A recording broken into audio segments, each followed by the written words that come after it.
ప్రజా సమస్యల్ని సమగ్రంగా పరిష్కరించడానికి ప్రత్యేక శ్రద్ధ తీసుకోవాలని జాయింట్ కలెక్టర్ పి శ్రీనివాసులు ఆదేశించారు. సోమవారం స్థానిక కలెక్టరేట్లో నిర్వహించిన ప్రజా సమస్యల పరిష్కార వేదిక కార్యక్రమాన్ని స్వయంగా ఆయన నిర్వహించారు. ప్రజా సమస్యల పరిష్కారం కోసం భారీ వ్యయ ప్రయాసాలతో వస్తారని, వారి సమస్యల్ని సానుకూలంగా విని ప్రభుత్వం విధించిన గడువులో పరిష్కారం తీసుకోవాలని సూచించారు.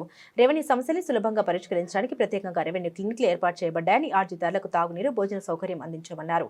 రాబోయే 6 నెలల్లో ప్రజల నుండి వచ్చిన అన్ని రెవెన్యూ సమస్యల్ని పరిష్కరించడానికి చర్యలు తీసుకుంటామని ఆయన తెలిపారు. ఈ కార్యక్రమంలో పెద్దాపురం రెవెన్యూ డివిజనల్ అధికారి శివరాం రెడ్డి, కనిగిరి రెవెన్యూ డివిజనల్ అధికారి కేశవర్ధన్ రెడ్డి, జిల్లా మహిళా శిశు సంక్షేమ శాఖ అధికారి పద్మావతి, జిల్లా వైద్య ఆరోగ్య శాఖ అధికారి డాక్టర్ టి వాణిశ్రీ, జిల్లా వ్యవసాయ శాఖ అధికారి బాలాజీ నాయక్, మత్స్యశాఖ అధికారి శ్రీనివాస్ తదితర అధికారులు పాల్గొన్నారు. ఓకే, మనకి ప్రతి సోమవారం జరిగేటటువంటి పీజీఆర్ఎస్లో భాగంగా ఈరోజు మార్కాపురం జిల్లాలో కలెక్టరేట్ ప్రాంగణంలో పీజీఆర్ఎస్ కండక్ట్ చేస్తున్నాము.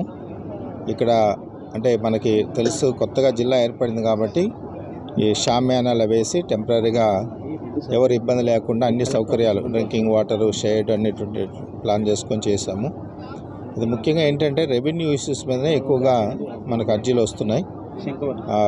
భూమి డిస్ప్యూట్స్, తర్వాత కొంతమందికి ఆన్లైన్లో లేకపోవటం, కొంతమంది ఇతరులు అనేటటువంటి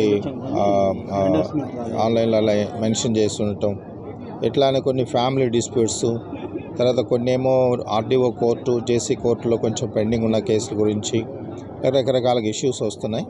సో వీటన్నిటిని కూడా గవర్నమెంట్ మరి ప్రస్తుతం రెవెన్యూ డిపార్ట్మెంట్లో అనేక సంస్కరణలు తీసుకొచ్చి వీలైనంత వరకు రెవెన్యూ ఇష్యూస్ సెటిల్ చేసేదానికి చాలా ప్రణాళికబద్ధమైనటువంటి యాక్షన్ ప్లాన్ ఇచ్చారు. దీనిలో భాగంగా నెక్స్ట్ కమింగ్ 3 months తర్వాత ఇంకొక 3 months అదనంగా పెట్టుకొని మొత్తం మార్కాపురం జిల్లాలో ఉన్నటువంటి చట్ట ప్రకారము, రూల్స్ ప్రకారము, ప్రొసీజర్ ప్రకారం చేయగలిగిన అన్నీ కూడా మొత్తం కూడా సెటిల్ చేయటం జరుగుతుంది. దీనిలో ముఖ్యంగా మనకి దగ్గర 64,000 చిల్లర సర్వే నెంబర్స్ ఇతరులు అని నమోదై ఉన్నాయి ఆన్లైన్లో. ఇవన్నీ కూడా ఇప్పుడు మనం డ్రైవ్ మోడ్లో చేస్తున్నాము. ప్రజలు కూడా ఇతరులు అని ఏదైనా ఆన్లైన్లో ఉంటే వాళ్ళు సంబంధిత విఆర్ఓ లేదా సంబంధిత తహసీల్దార్ని కలిసి మీ డాక్యుమెంటరీ ఎవిడెన్సెస్ అన్నీ కూడా ప్రొడ్యూస్ చేయగలిగితే మీ పేర్లన్నీ కూడా దాంట్లో నమోదు చేయడం జరుగుతుంది. మీ దగ్గరకు వస్తారు. ఎట్ ది సేమ్ టైము మీరు కూడా డాక్యుమెంటరీ ఎవిడెన్స్ ఏదో ఒక డాక్యుమెంటరీ మీకు అన్నట్లు ప్రూఫ్కి చూపించుకోవాల్సిన అవసరం ఉంటుంది. కాబట్టి అలా చేసినట్లయితే అవన్నీ కూడా రెక్టిఫై అవుతాయి. ఇదంతా ఈ ప్రాసెస్ రెవెన్యూ పరంగా స్పెషల్గా ఫోకస్ పెట్టుకొని ఒక 6 నెలల కాలంలో మార్కాపురం జిల్లాలో చేయగలిగినవన్నీ కూడా చేయడానికి ప్రణాళిక చేసుకుంటున్నాం.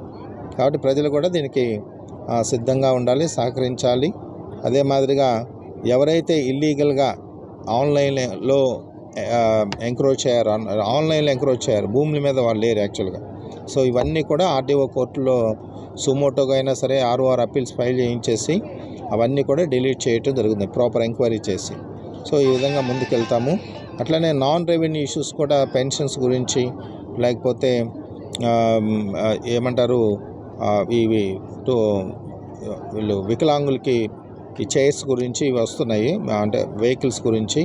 అలాంటివి కూడా మనము గవర్నమెంట్ ఎప్పుడైతే పర్మిషన్ ఇస్తుందో అప్పుడు వాళ్ళందరూ కూడా ఎలిజిబిలిటీ ఉన్న వాళ్ళందరూ కూడా శాంక్షన్ చేసేదానికి చర్యలు తీసుకోవడం జరుగుతుంది.